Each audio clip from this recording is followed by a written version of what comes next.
Have you ever walked into a room full of people and still felt completely unseen, like your life could fall apart and the world would keep scrolling? Yeah, I've felt that too, and that's exactly why we need to talk about Numbers chapter 1.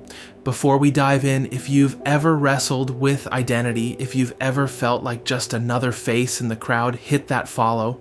Drop your name in the comments so I can pray for you by name, because this word is personal. It starts in the wilderness.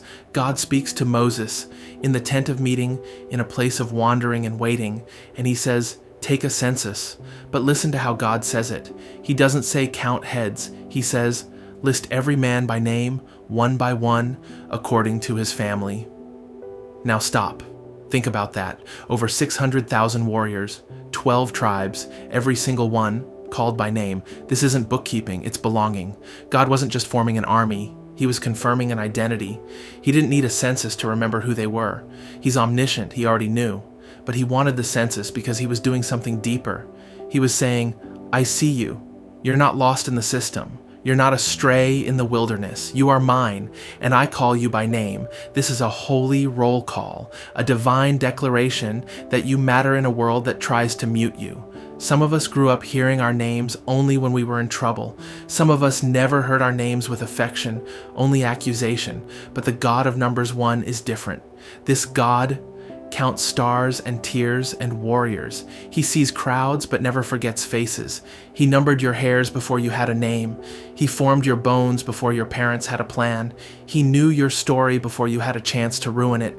And in Christ, he rewrote the ending before you hit rock bottom. You think you're too broken to be counted? He counted a runaway prophet. He counted a cheating tax collector. He counted a demonized man in a graveyard screaming naked in the tombs. And he's still counting today. Every addict coming home, every prodigal limping back, every overlooked woman, every anxious kid, every man afraid to admit he's drowning, every single life seen, named, counted.